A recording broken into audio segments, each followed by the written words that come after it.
Mahirap maging karibal ang mas gwapo o mas maganda. Pero mas mahirap na karibal ang tukso ng pera. Dear Papa Dudut, isang magandang araw po sa inyo at sa lahat ng ating mga kabarangay. Itago niyo na lamang po ako sa pangalang Carmela. 26 years old at ako po ay nakatira sa Marikina City. Isa po ako sa inyong mga masusugid na listeners at paborito ko po talaga ang inyong programa. Na hindi lamang po ka-relate kundi kapupulutan din po ng ginintoang aral. Matagal ko na pong gustong sumulat sa inyo, Papa Dudut. Ngunit ngayon lang po ako nagkaroon ng lakas ng loob. Kahit nalampas isang taon na po kasing nangyari sa akin ang ibabahagi ko sa inyo ngayon, ay talagang napakasakit pa rin po ng lahat. Bukod pa dyan ay nahihiya at naaawa pa rin po kasi ako sa aking sarili sa mga sinapit ko sa pagtataksil ng aking asawang si Alan. 2017 po noong kinasal kami ni Alan, Papa Dudut. Bago niyan ay naging mag-boyfriend muna kami ng isang taon. At nakakahiyaman pong sabihin ay nagkakilala lamang po kami sa Facebook. Gayon pa man ay naging magka-chat na rin naman po kami ng mga 6 na buwan bago kami nagkita. At masasabi ko rin naman po na kahit na papaano ay nagkakilala na kami ng husto bago kami nauwi sa kasalan. Nang magkakilala po kami ay driver po noon si Alan sa isang negosyante na may sasakyang nakarehistro sa isang ride-sharing service.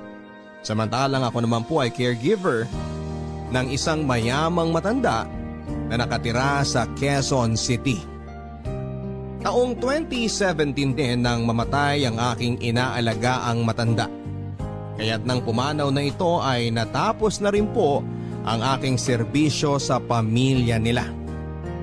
Masasabi ko pong naging close na rin po ako sa pamilyang yon dahil halos 3 taong ko rin pong inalagaan ang matanda bago ito binawian ng buhay. Nakatira po ang matanda sa poder ng kanyang mga anak, sina Ma'am Gilda po at Sir Mike.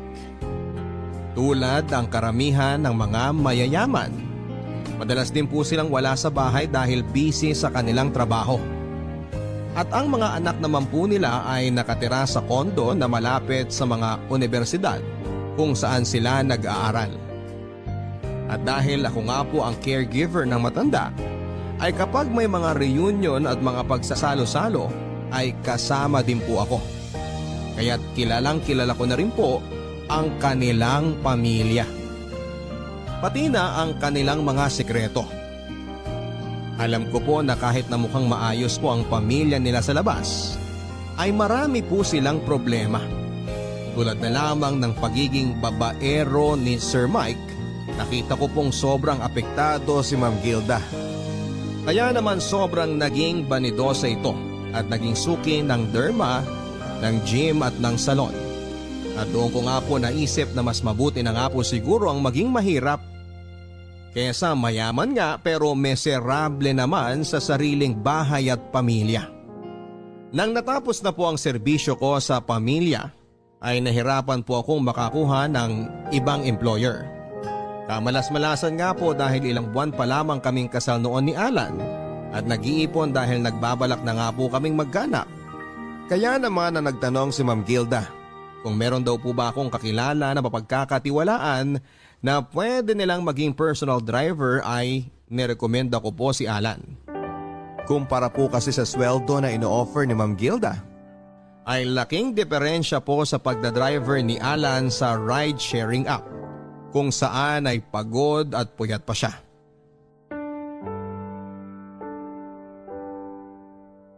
Ano mahal, kumusta ang pag-uusap niyo ni na Ma'am Gilda at Sir Mike? Ayun, maganda. Si Sir Mike lang ang nakausap ko kanina. Wala yung asawa dahil nasa bakasyon daw. Pero yun na nga, ang una kong trabaho sunduin sa airport sa Biyernes. Kumusta naman? Kumpirmado ba yung sahod? Oo, at saka may health and medical insurance pa. Professional na professional. Tapos may sarili pa akong kwarto ron. Pwede rin ako matulog dun kung sakali may mga emergency at gabi ng hatid o sundo. Oo, swerte nga ako sa kanila. Kuminsan nga, pumepetiks na lang ako at nag-e-enjoy dun sa bahay kasi kadalasan naman tulog yung matanda. Napakalaki nga ng bahay at ang ganda. Sosyal na sosyal. Para mas mayaman pa ata sila doon sa operator namin dati. Kaya nga rin talagang ingat ang mga yon at hindi kumukuha ng basta-basta ng mga tauhan dahil nga yayamanin. Isa pa, laging wala dun sa bahay. Kami lang ng mga maid ang naiiwan. Sana umabot din tayo sa puntong gano'n, no, mahal? Yung may gano'n na tayo kalaking bahay, kumakain ng masasarap araw-araw at nakakapagsuot ng mga magagarat mamahaling damit. Sana nga. May awa ang Diyos. Pero alam mo, mahal, kahit naman sila ganun kayaman, parang hindi ko pa rin ipagpapalit ang isang tahimik at mapagmahal na pamilya. Kasi kahit ganun sila, naku, watak-watak yan sila. Ang daming drama ng mga kamag-anakan yan. Sila-sila mismo nag-aaway dahil sa mana, pera, mga negosyo. Tapos kahit nasa isang bahay lang yan sila, magkakaiba yan ng kwarto. Ano? Hindi sila magkasama ng asawa niya sa kwarto? Oo no, halos hindi nga magkibuan yung mga yan.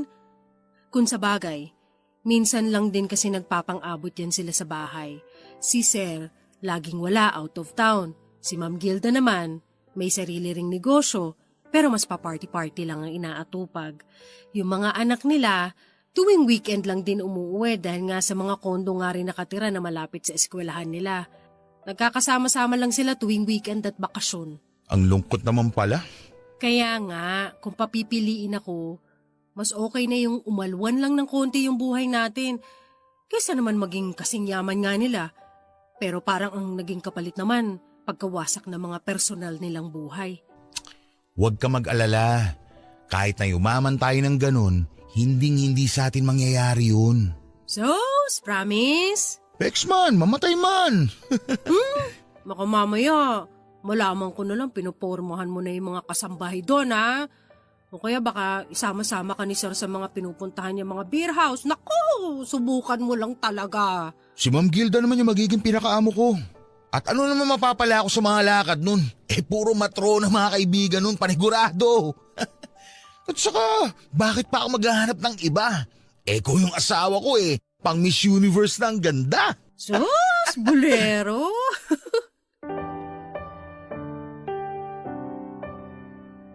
Naging maayos naman po ang mga unang linggo ni Alan kina Ma'am Gilda Papadudot.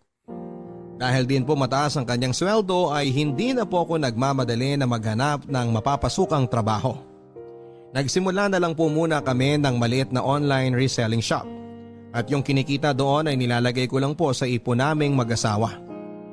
Nakatulong din po ang pagpapahinga kong yon dahil nag-iisip na nga po kami na magkaanak ni Alan. At matapos din po ng ilang buwan ay pinagpala naman po kaming mag-asawa at nabuntis din ako. Pero sa mga sumunod po na buwan ay unti-unti na po akong nakapansin ng pagbabago kay Alan Papadudut. Napapansin ko na mas nagiging maporma na ito at nadadalas din po ang hindi nito pag-uwi sa bahay dahil napapadalas daw po ang mga lakad ni Ma'am Gilda. Dahil daw sa traffic ay mas makakabuti pa na doon na lang daw po siya matulog sa bahay nila. Kesa naman umuwi pa sa amin para lang matulog at umalis muli matapos lang ng ilang oras dahil kailangang maghatid ng maaga. Hindi lang po ako umiimik noon pero iba po ang pakiramdam ko. Kutob ko po ay nagdadahilan lang si Alan at may milagro nang ginagawa.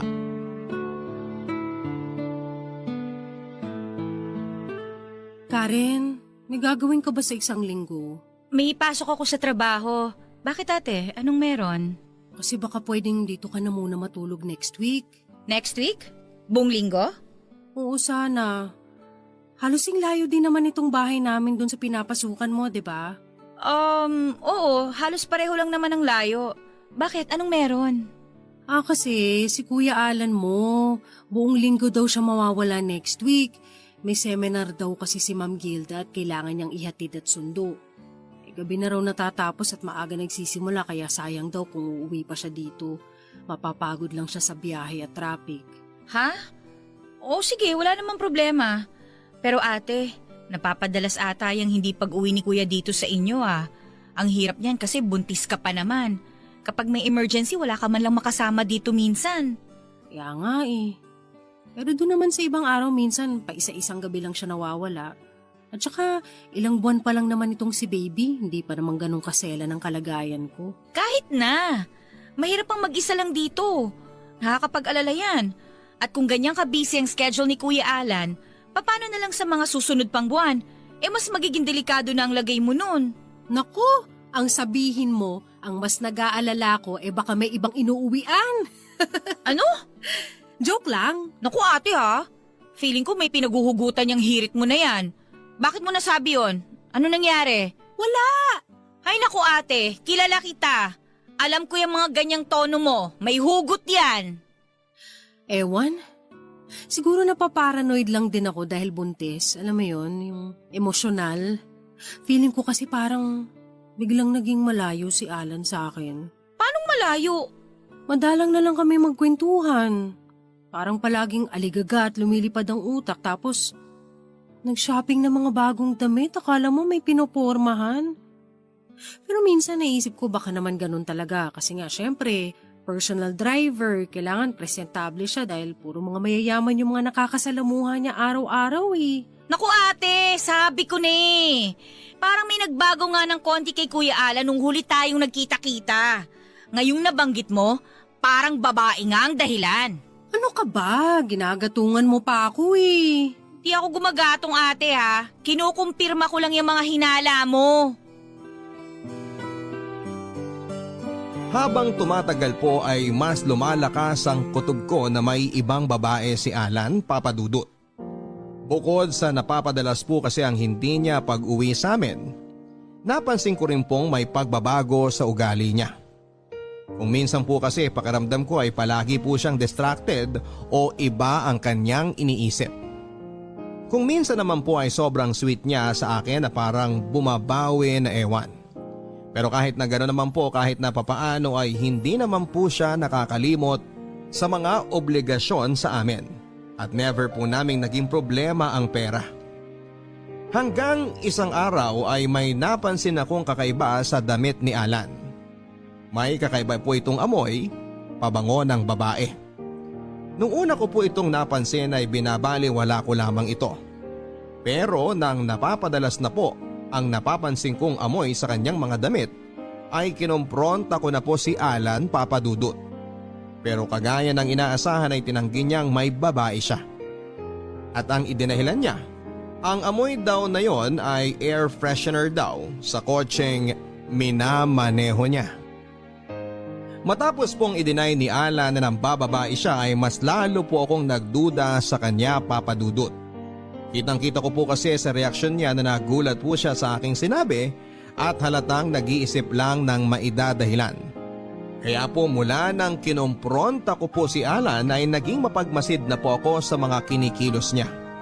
Pati po sa social media accounts niya ay iniimbestigahan ko na rin. Chinek ko ang lahat ng mga babaeng hindi ko kilalang nasa friend list niya.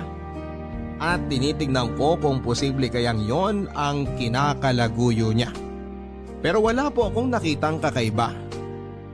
Sinubukan ko rin pong makialam sa cellphone ni Alan, Papa Dudut at alamin ang password niya. Pero hindi ko po makuha-kuha. Hanggang sa isang araw ay may napansin po akong kakaiba kay Alan. Ang dami niya pong mga bagong damit at pabango. At lahat po yun ay branded at mga mukhang original. Pero ang pinagtataka ko po ay parang kahit na marami siyang mamahaling damit at gamit, ay hindi pa rin naman kami kinakapos sa pera. Nagsimula na po akong magtaka kung saan siya kumukuha ng ekstrang pera niya.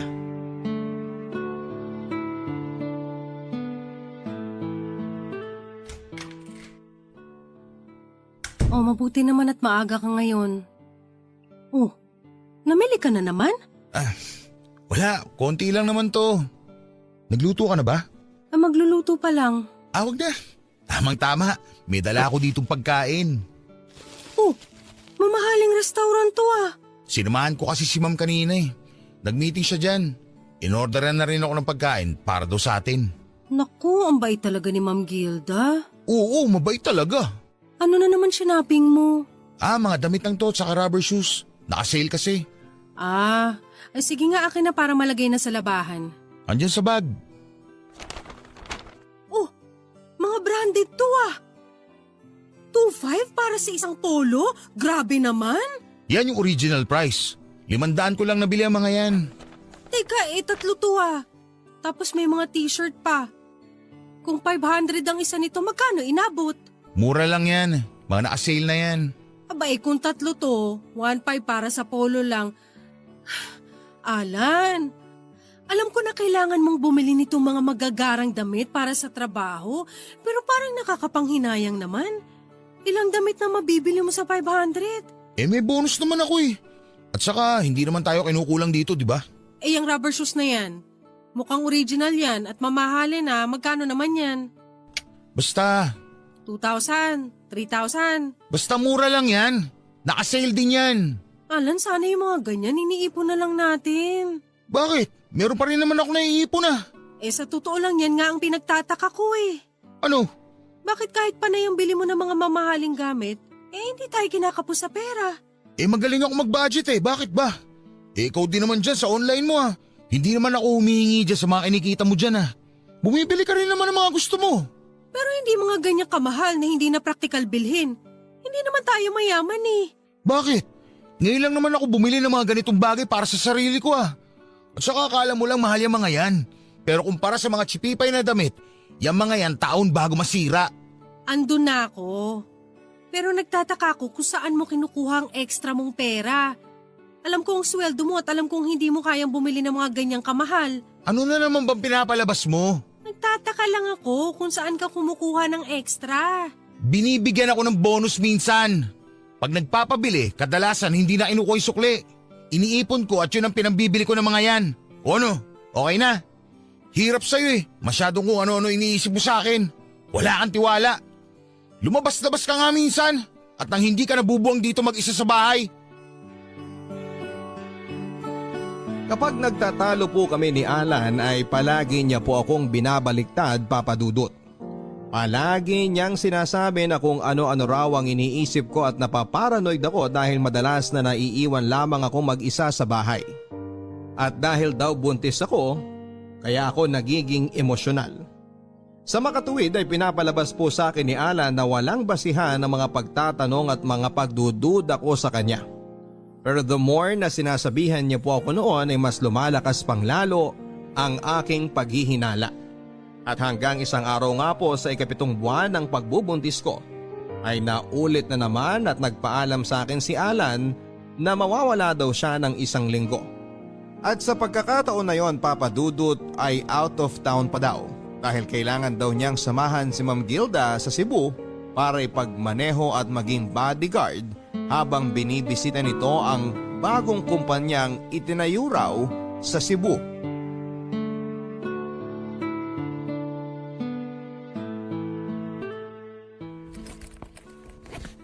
Ha? 1 linggo? Oo, may ribbon cutting at kung ano-ano pang gagawin daw dun eh. Bakit wala ba silang driver doon sa Cebu? Wala na raw yung driver dun eh. Nagretiro na. Ang andun lang daw sa bahay nila, yung caretaker. Bakit hindi na lang doon kumuha na magmamaneho? Kabisado mo ba yung Cebu? May wish naman eh. Kaya nga ako isasama dahil sa akin nagtitiwala. Siyempre mga mayayaman yan. Paano kung kidnapin yan? Paano kung hold upin yan dun? Palibhasa kasi wala kang kalam-alam sa mga buhay ng mga mayayaman. Bakit ka galit? Nagtatanong lang naman ako Para kasi may pinapalabas ka na naman eh. Hoy Alan, huwag kang nga defensive. Siguro may tinatago ka talaga no? Umamin ka nga. Saan ka ba talaga pupunta? Sa Cebu nga. Tumahimik ka na nga lang. Buntis ka, di ba? Pinapahamak mo magiging anak natin dahil dyan sa mga walang kakwenta-kwenta mong pagdududa. Ako? Ako pa ang magpapahamak sa anak natin? Ikaw nga tong lalayas ng 1 linggo at iiwan ako dito mag-isa na pwede ako manganak anytime? Bakit? Di ba pumayag naman si Karen na makasama mo dito? At hindi naman tayo makakaabala sa kanya. Babayaran naman natin siya. Yan nga problema sa'yo Nagbago na yung ugali mo. Para sa'yo lahat ngayon nabibili na ng pera. Feeling mo mayaman ka. Ano? Hoy Carmela, tandaan mo. Kung hindi sa pagtatrabaho ko, hindi tayo mabubuhay dito. At bakit mo sa akin isinusumbat yan ngayon? Di ba kasunduan natin? Ikaw muna magtatrabaho at ako magpapahinga para magkaanak na tayo? Hindi lang ako may gusto nito. Plano natin to. Problema sa'yo, parang nakalimutan mo na mga plano natin eh. Parang nakalimutan mo nang may pamilya ka at magiging ama ka na. Ang OA! Napaka-OA mo! Sa halip na singhalan mo ko at maging defensive ka dyan, kausapin mo na lang ako ng maayos. At sagutin mo ng maayos ang mga tanong ko. Bakit? Ano bang tanong mo? Saan ako pupunta, di ba? Sa Cebu. Anong gagawin ko ron? Magmamaneho ko ron. Magtatrabaho ko para may maipangkain tayo dito. Kanina ko pa yan nasagot. Ano pa pinuputok ng butsi mo dyan? Di ako naniniwala. May babae ka. Tumigil ka nga!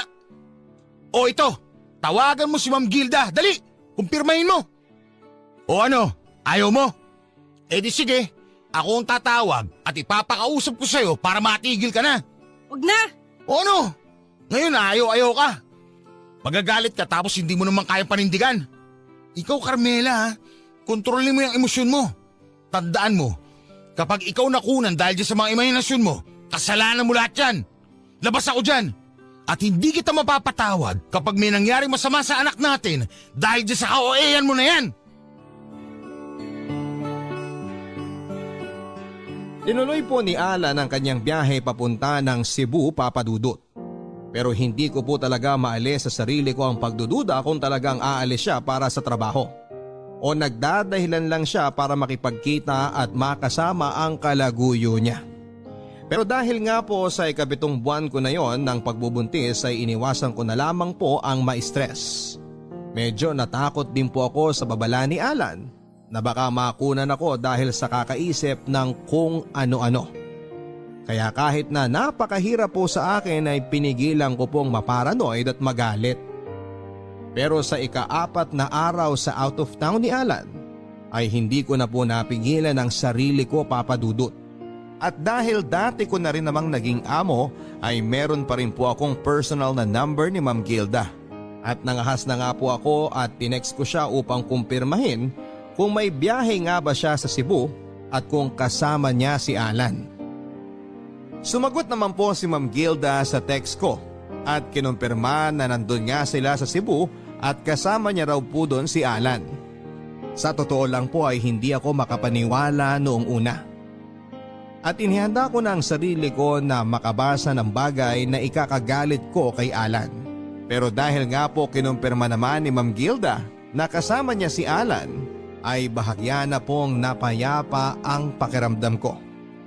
At sa totoo nga lang po ay medyo nakonsensya din po ako. Baka nga naman masyado akong nagiging OA kagaya nga ng sinasabi ni Alan. At kung ano-ano ang naiisip ko dahil buntis ako at emosyonal. Pero sa pag-uwi po ni Alan ay hindi ko po akalain na mauuwi sa malaking away ang pag-text ko kay Ma'am Gilda. Sumbat niya po sa akin ay hiyang-hiya daw po siya kay Ma'am Gilda dahil tinext ko pa daw po ito at inistorbo para lamang sa kababawan at pagsiselos ko. Sobrang nag-guilty po ako noon, Papa Dudut, at napahiya din kay Ma'am Gilda.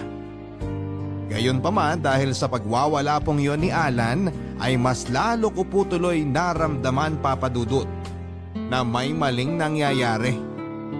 Hindi ko lang po matukoy kung ano yon.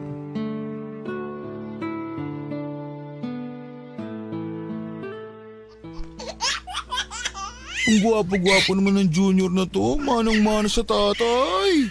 Mahal, kailan natin pabibinyagan si Junior? Kakausapin ko yung pare doon malapit sa village ni Ma'am Gilda. Magpa-schedule na tayo. Ang ganda ng simbahan na yun. Sosyal na sosyal. Ang ganda sa pictures. Medyo malayo yun ah. Bakit di na lang dito sa malapit para mas marami tayong mga kakilala na pwedeng makapunta? Ang litong simbahan dito sa atin eh. Ang gulo-gulo pa sa kalsada. Ang dami mga vendor at mga nanlilimos. Mabuti na doon sa simbahan na malapit kina Ma'am. Tahimik na, sosyal pa. Naku baka mas mahal naman dun. At saka paano ang reception? Di ba dapat medyo malapit lang din dun sa simbahan para madaling makapunta ang mga tao? Di doon na lang din sa malapit. Ang dami mga restaurant doon. Ang mahal na mga restaurant dun ah. Puro mga class. Hindi natin kakayanin. Akong bahala sa magagastos. Ang mahalaga, maging espesyal ang binyag ni Junior. Mahal. Hindi naman mahalaga yung laki ng simbahan o sosyal na kakainan. Ang mahalaga, mabinyagan ng bata. Yun lang. Ano ka ba naman? Isang beses lang bibinyagan ng anak natin tapos titipirin mo? Tapos paano pagtanda niya? Yung mga pictures na makikita niya, dugyot yung itsura ng lugar. Alan, ano ba nangyayari sa'yo? Hindi ka naman dati ganyan ah. Ang sa akin lang, ngayong medyo umaangat na estado natin, dapat naman umangat na rin kahit papano yung mga kinakainan at lugar na iniikutan natin. Ako na gagastos para doon. Huwag mo nang tipirin ang anak mo. Okay, sige. Ikaw ang masusunod. Sino kukunin natin mga ninong at ninang? Naisip ko si Ma'am Gilda. Si Ma'am Gilda? Papayag ba yun? Nasabihan ko na siya at pumayag na siya. Ha? Sigurado ka? Baka nahihiya lang tumanggi. Hindi naman niya tayo ganun ka-close at ang yaman-yaman nun eh. Parang nakakahiya. Kaya nga mas okay na kunin ninang kasi mayaman yun. Pero hindi naman yan ang punto ng pagkuha ng ninang. Ang mga ninong at ninang ang silbi niyan, sila yung tatay yung magulang sa mga inaanak nila kapag namatay yung mga totoong magulang. Ano ka ba, Carmela? Ang dami mo sinasabi dyan, mga wala namang kwenta. O di sige, Ma'am Gilda na kung sinasabi mong pumayag na siya. Si Sir Mike kinuha mong ninong. Hindi na, si Ma'am Gilda na lang. Alam mo namang hindi magkasundo yung dalawang yun eh. At saka pamahiin, di ba? Bawal gawing ninong at ninang ang mag-asawa. Okay, sige.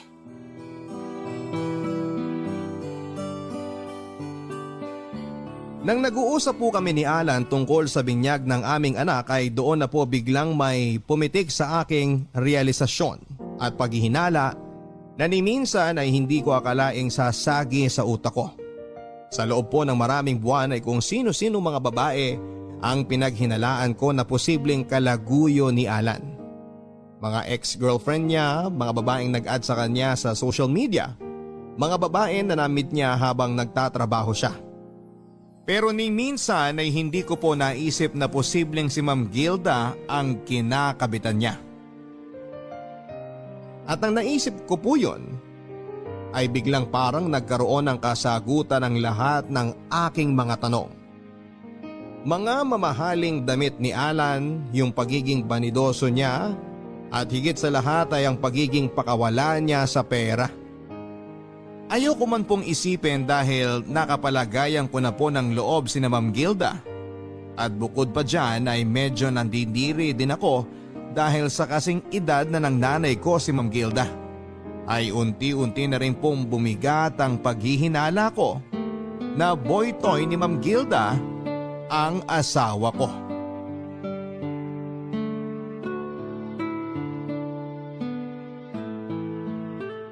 Bulaga! Bulaga! Ang cute ng tawa nitong anak mo, ate, oh! Ate! Hoy, ate! Ha? Ano? Oh, ano na naman yung iniisip mo? Kanina ka pa tulala dyan, ah. Wala. Ay, nako. Si Kuya Alan na naman yan, ano? Saan na naman daw ba siya nagpunta ngayon? Sa Baguio daw.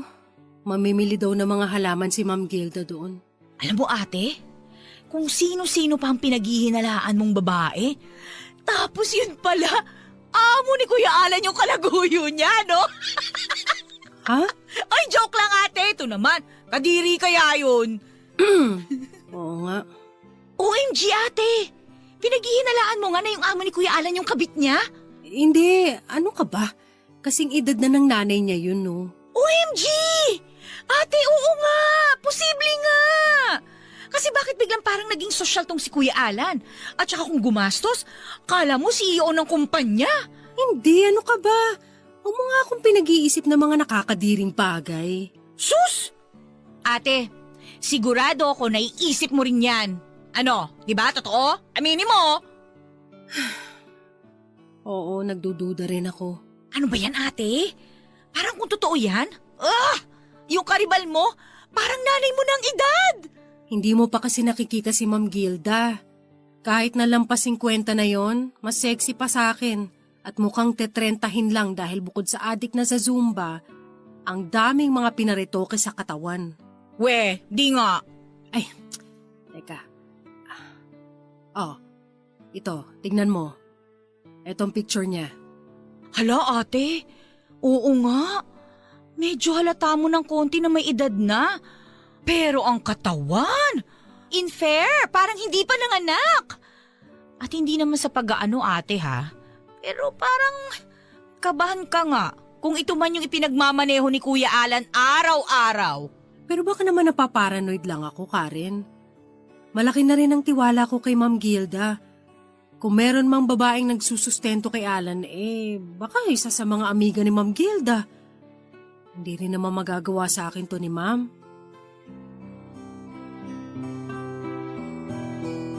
Nang nailabas ko na po ang pangamba ko sa kapatid kong si Karen at nang narinig ko rin po ang opinyon niya, ay doon na po talaga ako nagsimulang magduda rin kay Ma'am Gilda Papadudut.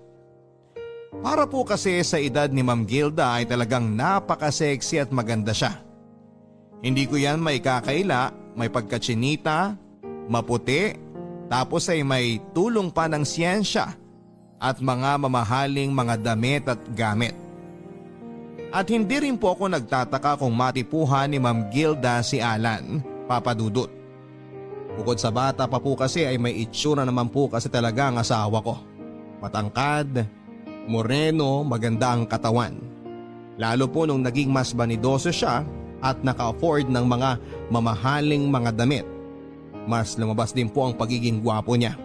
At kapag idikit mo siya sa mga mayayaman ay hindi rin malayo na maisip mo na may kaya siya at itsura sa asta niya. Pero pinigilan ko pa rin po na pag-isipan sila ng masama dahil bukod sa tumatayo ang balahibo ko sa ideya na may sugar mommy ang asawa ko, ay napakalaki na rin po ng tiwala ko at mataas na din ang pagtingin ko kay Ma'am Gilda. Naghanda na po kami sa magiging binyag ng anak namin ni Alan Papadudut. Siya na rin po ang naglakad ng lahat. Schedule sa simbahan na gusto niya, reception sa mamahaling restaurant at mga imbitado. Kompleto rin po pati ang videography, ang photo booth at kung ano-ano pa. Tansya ko po ay gumastos ng napakalaki si Alan para sa binyag ng anak namin. Pero hindi ko na rin po binanggit ang pag-aalala o ang pagdududa ko kung saan siya kukuha ng ipambabayad sa magarbong binyaga na yon.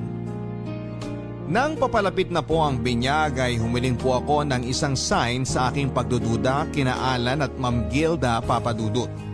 Alam ko po kasi na ang mga mayayaman ay malimit ng hindi nag-a-attend ng mga binyag at nagpapadala na lamang ng proxy.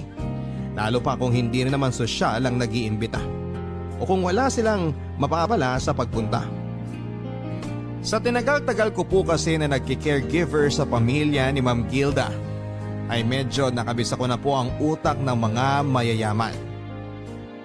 At alam ko po na kadalasan ay hindi sila mag-e-effort na pumunta sa isang salo-salo o event kung wala naman silang makukuha dito. Tulad ng dagdag na koneksyon na magagamit sa negosyo o ang mapagyayabangan nila ng estado nila sa buhay. In short, sinabi ko po sa aking sarili na kapag personal na dumalo si Ma'am Gilda sa binyag ng anak namin ni Alan, ay malamang na may relasyon nga silang dalawa. At nang dumating nga po ang araw ng binyag ng anak namin ni Alan, ay personal na dumating si Ma'am Gilda.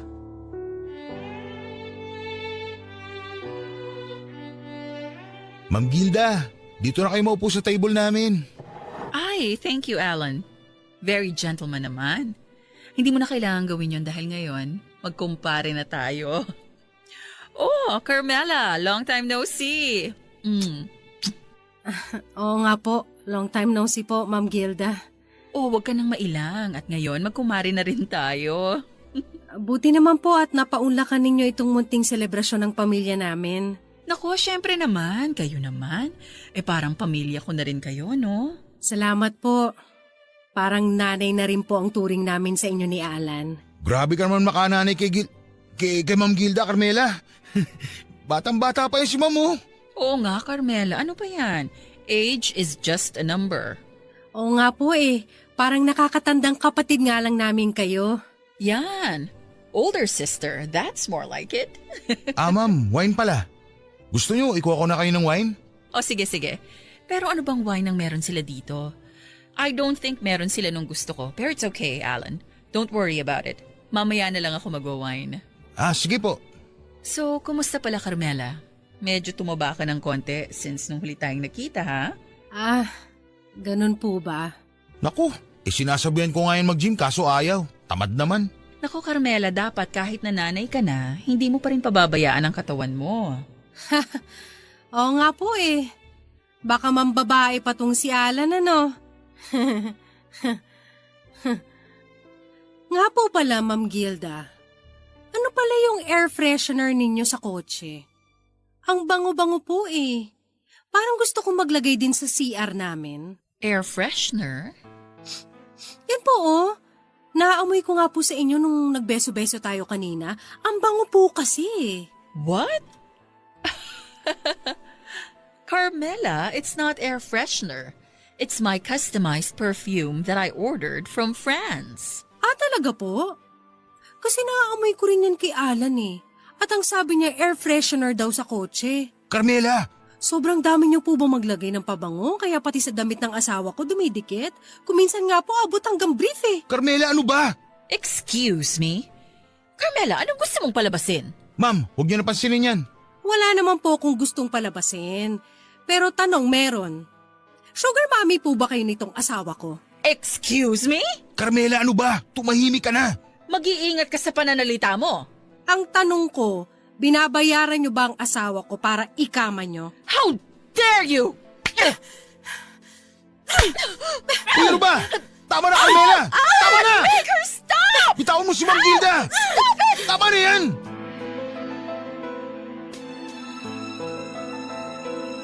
Naging malaking iskandalo po ang naging sampala namin ni Ma'am Gilda sa mismong binyag ng anak namin ni Alan Papadudut.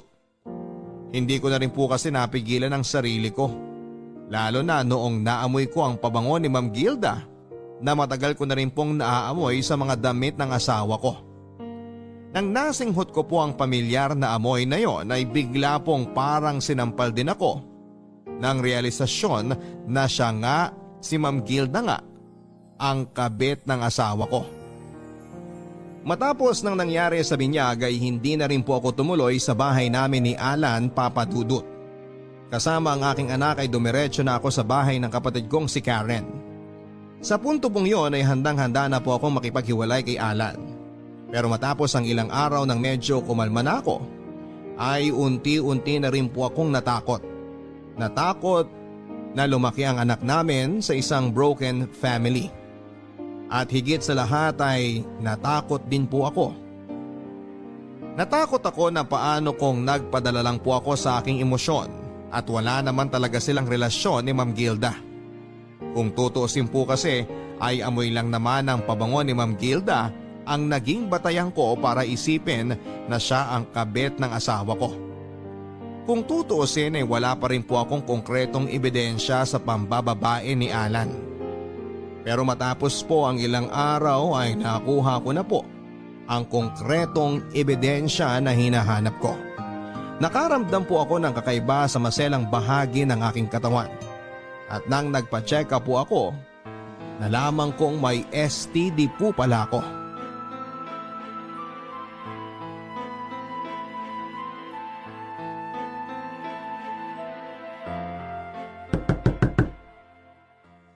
Sandali! Sino yan? Ikaw na naman, Kuya Alan? Nasaan ang ate mo? Ang kulit mo naman, Kuya eh. Sinabi na ngang ayaw kang makausap ni ate. Wala akong pakialam sa ate mo. Andito ako para kunin ang anak ko. Tabi nga dyan! Ano ba? Hoy, Kuya! Trespassing ka na, ha? Nasaan ang ate mo? Anong ginagawa mo dito? Kukunin ko ang anak ko! Bitiwan mo ang anak ko! Kuya, bitiwan mo nga yung bata! Akni ang anak ko! Kidnapping ang ginagawa mo! Wala akong pake! Ate, sandali lang, ha? Tatawagin ko na si Chairman! Hoy! Akin na! Ibigay mo sa akin ang anak ko! Hindi! Magkakamatayan tayo. At anong balak mo, ha? Paano mo bubuhayin tong anak ko? Dumidede pa to. Ipapadede mo dyan sa sugar mommy mong menopause na? Tumahimik ka! Hanggang ngayon, ipinagpipilitan mo pa rin ang kaibangan mo na nambababae ako! Kahibangan? Ay, ang STD mo, kahibangan ko rin ba? Ano? Ano, nagulat ka? Na alam ko na may STD ka, no? Wala akong STD! Saan mo nakuha yan?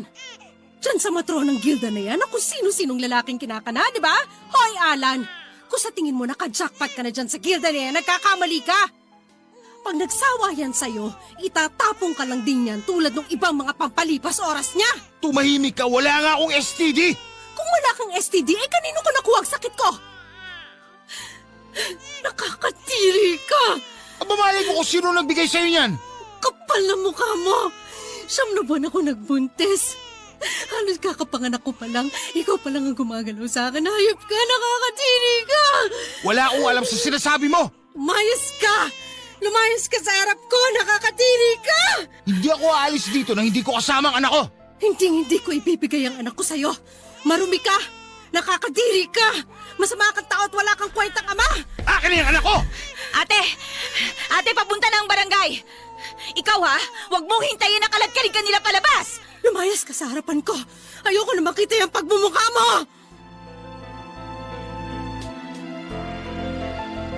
Matapos po noon ay mga ilang beses pa ring pinagtangkaan ni Alan na kunin ang anak namin pero hindi po ako pumayag. Nang malaman ko po na binigyan ako ng STD ni Alan ay doon ko na po talaga nabuo ang aking pasya na hindi na po ako makikipagbalikan pa sa kanya.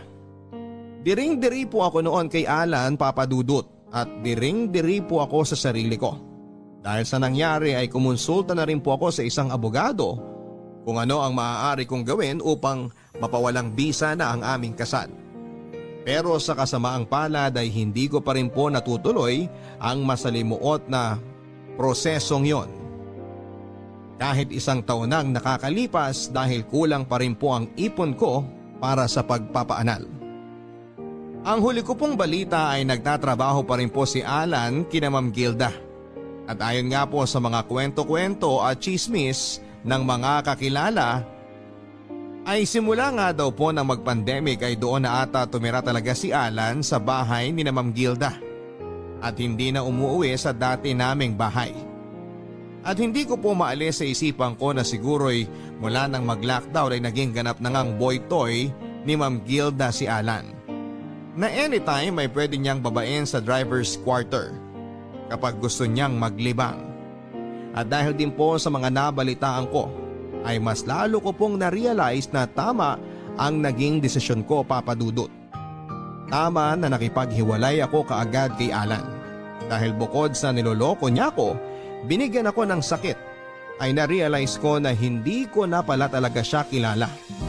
Ni sa hinagap ay hindi ko po akalain na masisilaw ng pera si Alan.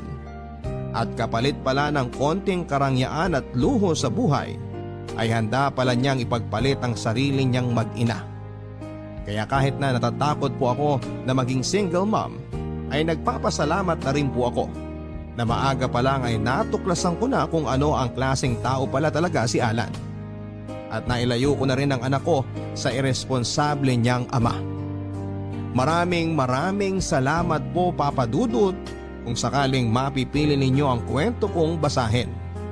At sana rin po ay may napulot din kayong aral ang ating mga kabarangay sa masaklap ko pong pinagdaanan.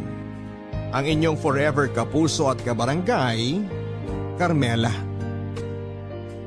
Mga kwento ng pag-ibig, kwento ng pag-asa at mga kwento ng buhay dito sa Barangay Love Stories. Love Stories.